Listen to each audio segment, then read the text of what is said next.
14 de enero de 2024, segundo domingo durante el año.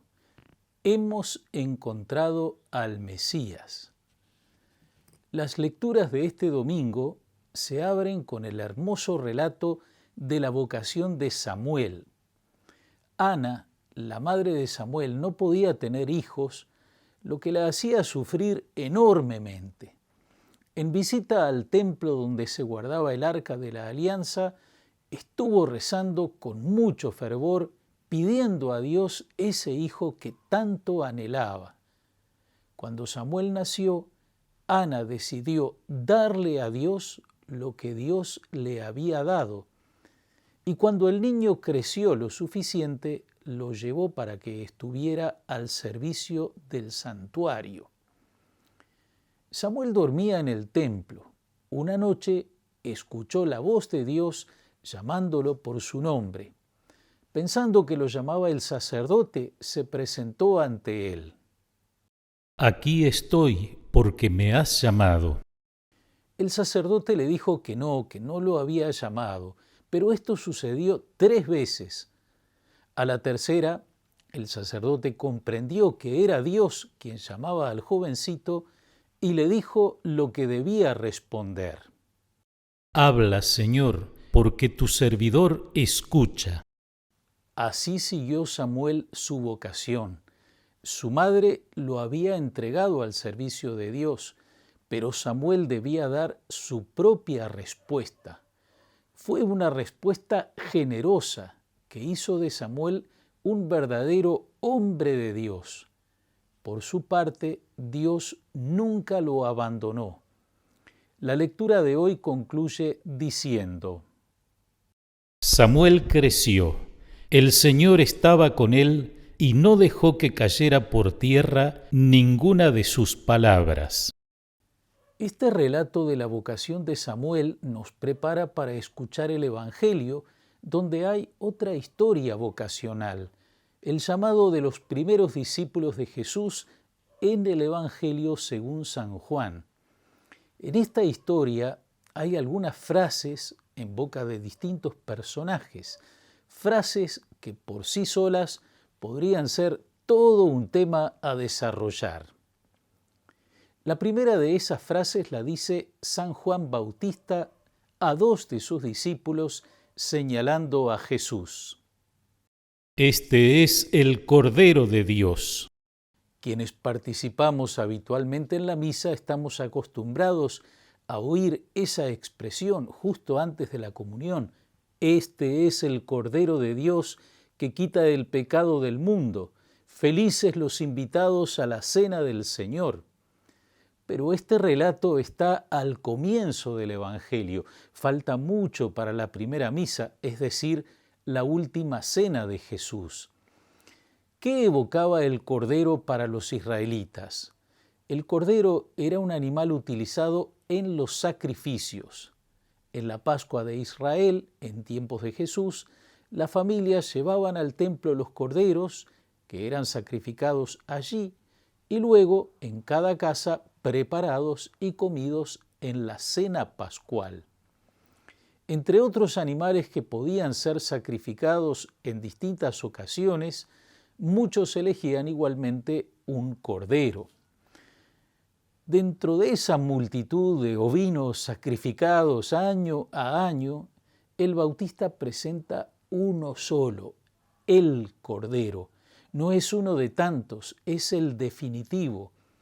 Y es así porque no es el que lleva una familia o un oferente, sino porque es el Cordero de Dios, es decir, el que Dios provee.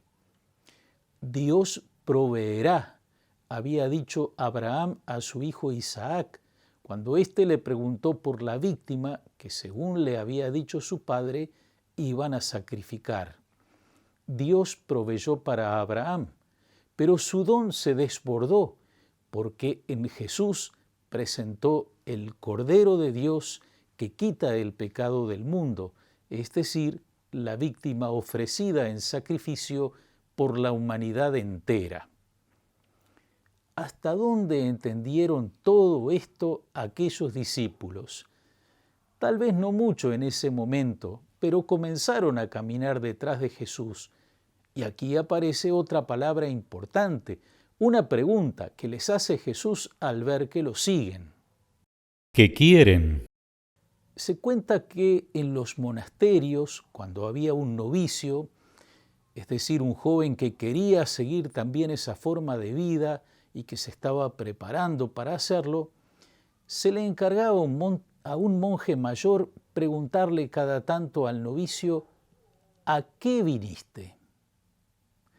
La pregunta de Jesús y la pregunta del monje invitan a quien está en búsqueda a tomar con profundidad su decisión, a no responder ni por sí ni por no como fruto de un entusiasmo o una decepción superficial del momento. ¿Qué quieres? ¿A qué viniste? ¿Qué estás buscando? ¿Estás buscando a Dios o te estás buscando a ti mismo? ¿Quieres servir a Dios o quieres ver el modo de servirte de Él? Los discípulos responden con otra pregunta. Rabí, que significa maestro, ¿dónde vives?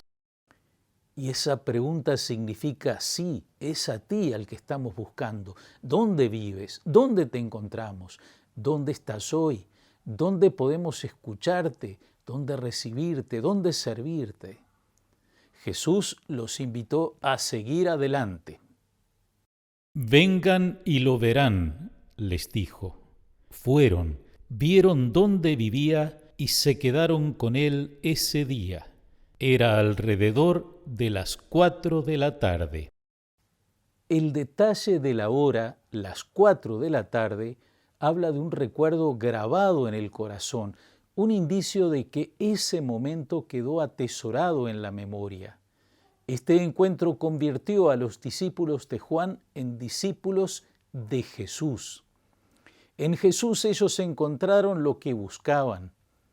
No encontraron algo, sino que encontraron a alguien. Y ese encuentro cambió totalmente el sentido de su vida. De aquel encuentro ellos salieron convencidos y así lo transmitieron a sus amigos. Hemos encontrado al Mesías. El Bautista lo había llamado el Cordero de Dios.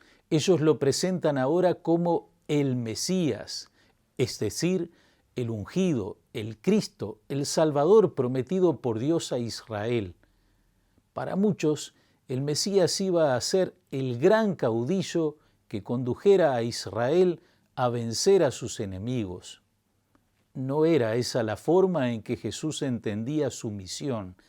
Él sería el Mesías sufriente, el Cordero de Dios que quita el pecado del mundo a través de su sacrificio, a través de su entrega de amor en la cruz. Samuel, de quien hablábamos al principio, respondió al llamado de Dios en cuanto aprendió a reconocer su voz. No siempre ha sido fácil responder al llamado de Dios. A veces se lo percibe como invasivo, como algo que viene a cortar nuestras aspiraciones, nuestros proyectos.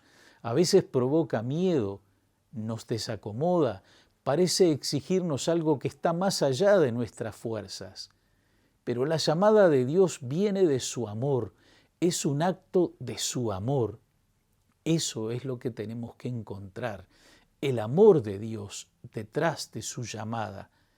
Y solo será posible responder a esa llamada desde el amor y así poder decir a todos aquellos que queremos, he encontrado el amor de Dios, he encontrado a Dios, he encontrado a Jesús. Hemos encontrado al Mesías. Gracias, amigas y amigos, por su atención. Que los bendiga Dios Todopoderoso, Padre, Hijo y Espíritu Santo. Amén.